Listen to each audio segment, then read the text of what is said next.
Blessed with a unique geography that straddles tropical, subtropical, and temperate climates, Taiwan is renowned as the kingdom of fruits. Over 30 varieties of fruits are cultivated in Taiwan, all known for their exceptional quality.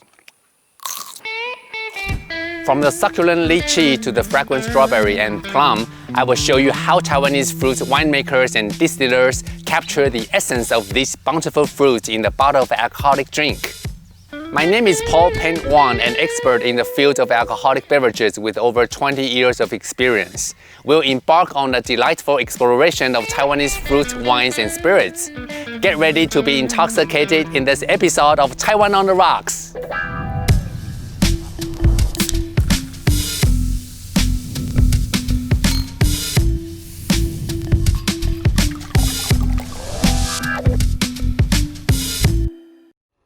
With the right environment and cutting-edge agriculture technology, Taiwan produces a great selection of high-quality fruits. These fruits are processed into various products, such as canned food, dried fruit, and enjoyable liquid forms. Yes, I'm referring to fruit wine and fruit spirits. During the Japanese rule, fruits were not the mainstream ingredients in the production of alcoholic beverages. Despite of that, the Japanese Monopoly Bureau still produced quite a few fruit-flavored liqueurs using plums, grapes, citruses, and longan. These fruit liqueurs never reached the scale of mass production, as sake and other rice-based drinks predominated the market back then.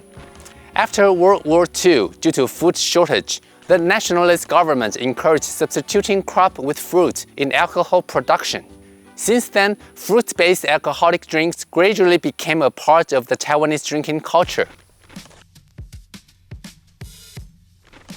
Throughout the history of Taiwan, people used all sorts of fruits to flavor alcoholic beverages, including pineapple, plum, lychee, starfruit, papaya, banana, and many more. These fruits are not necessarily originated from Taiwan, but they are here to stay, and they have deeply shaped the local culture and agriculture.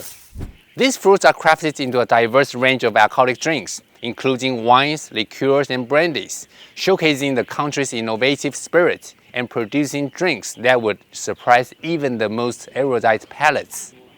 According to the specific characteristics of each fruit, producers employ the most suitable and cost-efficient processing methods, including crushing, fermentation, maceration in spirits, and distillation. Now, I'll take you on a trip around Taiwan, probing into this paradise of fruit in Asia and tasting the luscious fruit in their most intoxicating liquid form. Plum blossom is Taiwan's national flower that symbolizes resilience and purity. Nestles between the Central and Jade mountain ranges, Xinyi Township is Taiwan's largest plum growing area due to its cool, high-altitude climate.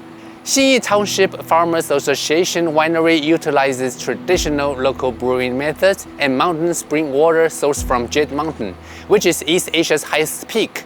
Let's meet the cellar master, Mr. Lin Sanlong, to delve deeper into their process. 梅子的加工，它就有依成熟度来做加工。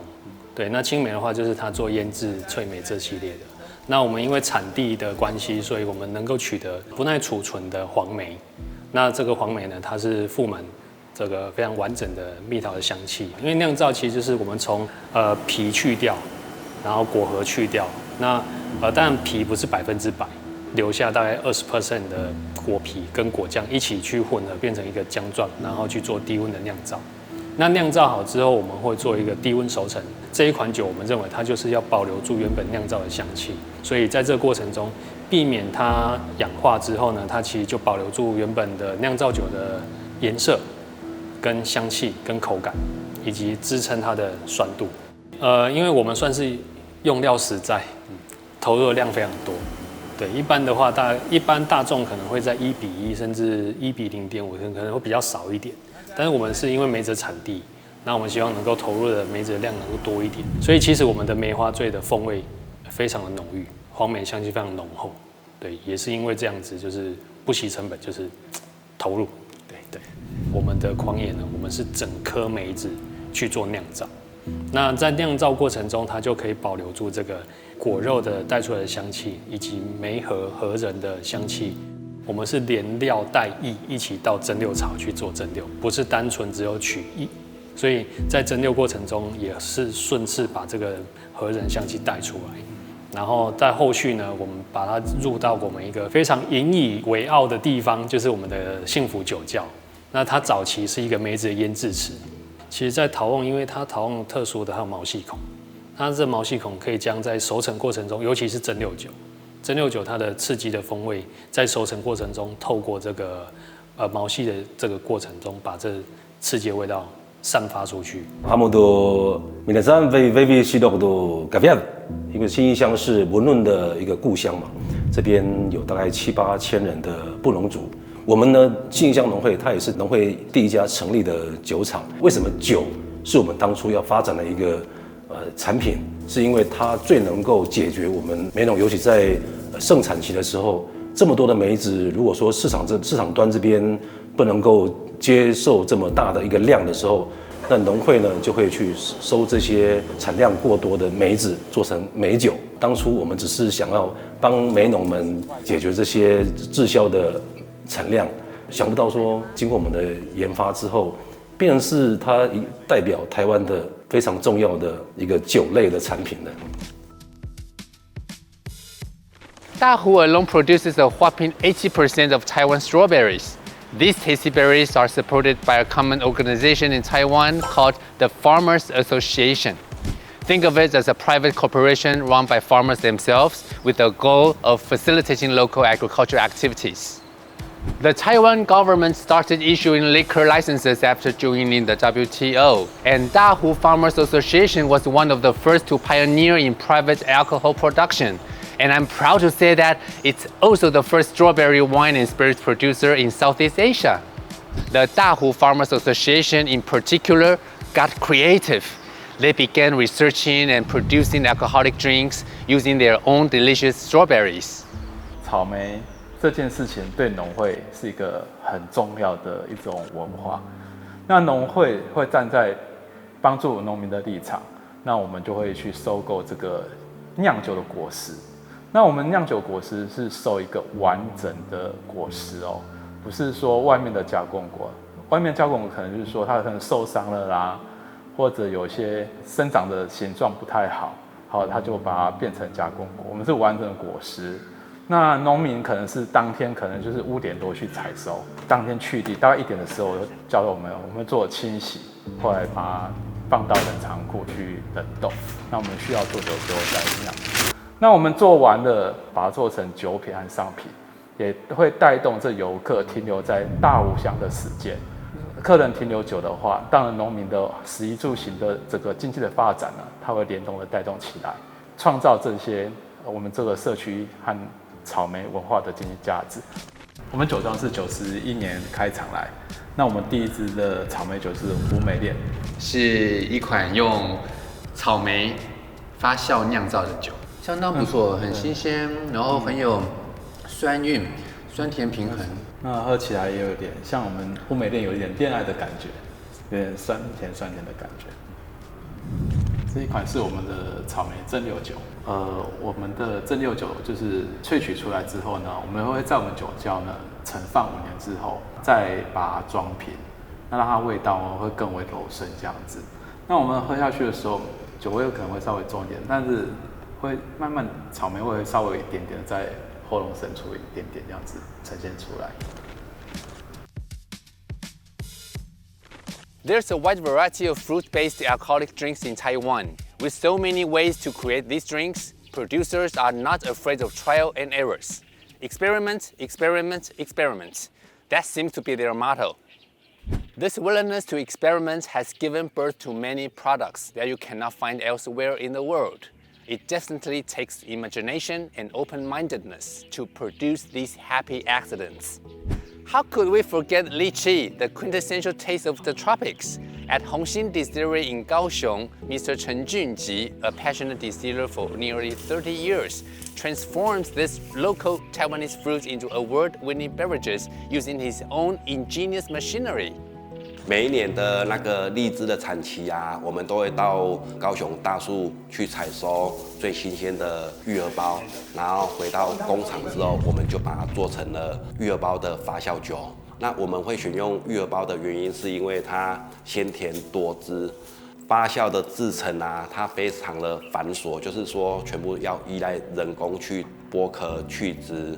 它发酵好之后，我们就用我们壶式的蒸馏设备去做蒸馏。那铜壶它的好处就是说，它可以去除杂味啊，让酒质更洁净。我从事这个行业已经29年了，那自己创业也大概17、18年。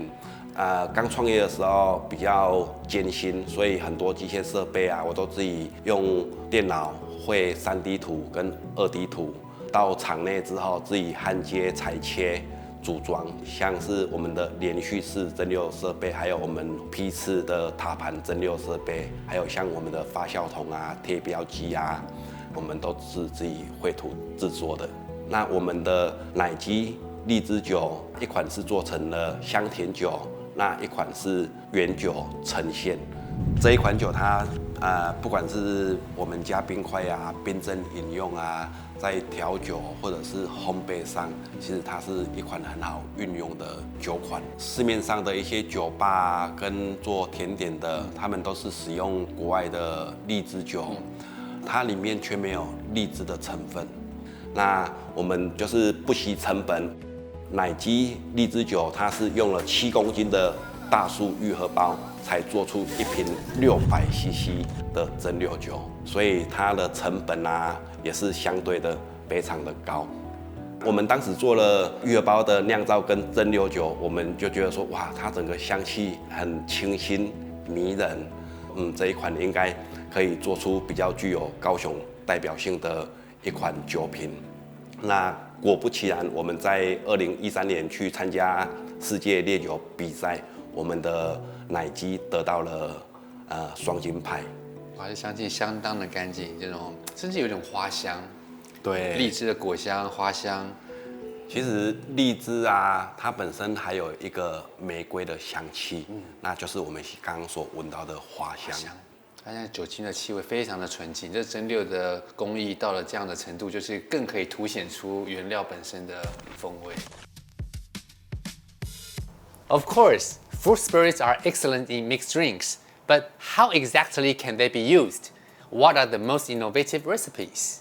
At Hidden City, Bar City North in downtown Taipei, the bar consultant and senior bartender Perry will show his newly created recipes based on lychee and plum spirits. And I'm told that he has even incorporated Taiwanese tea. I'm impatient to taste that. 这一款带有一点甜度的奶基的甜酒，搭配我们用冷泡的茉莉绿茶，绵密的气泡会缓缓上升，那里面会带有很明确的荔枝的果香，然后我们结合了一些茶的香气，会在尾韵。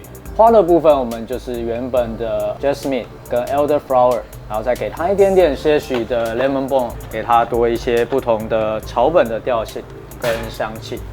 然后我们这一款是想说，万一冬天呢？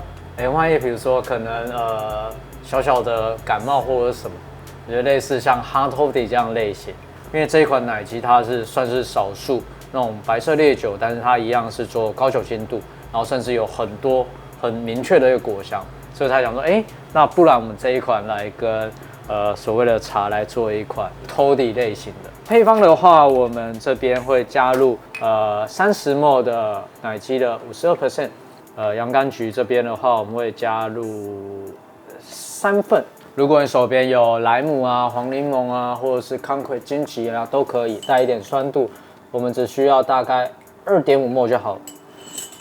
然后这边我们用的是蜂蜜水，最后我们会加入一点点新鲜的姜汁，因为我们用的是老姜，所以它会那个 spicy 那个比较 kick 的味道就会出来。装饰的话，我们就一样给它一点 citrus 的元素，搭配一点肉桂放进去，这样就完成了。然后这一杯的话，我们想跟大家再分享，在家也可以做得到，但是看起来是比较不一样、比较酷炫。这个里面的话有加入了台湾的 almond milk， 把它用 hand blender 打在一起，我们加入了一点酸度，所以它其实已经稍微有一些结块的部分。待会滤掉之后，我们就是会得到这个澄清的部分。这就是现在大家常在用的技法，叫 milk wash。透过这种所谓的乳脂、蛋白质，它也会在帮酒体做一些修饰，会让它再更圆润湿滑一点。然后新鲜的紫苏跟我们这一款的主角非常狂野的、非常高酒精度，这一款的话一样是50度，而且我可以把它有一些可能比较适口性比较狂野跟暴力，稍微让它再润湿一点。当然在接触酒水，第一个印象一定是视觉，对，因为它的视觉没有太明确的颜色去告诉你说你接下来会喝到什么风味，所以这个是在品饮体验会是一个蛮有趣的部分。Which Taiwanese fruit wine or fruit spirit would you like to try? Share your favorites in the comments below. For more stories about alcoholic beverages in Taiwan, follow us on TaiwanPlus.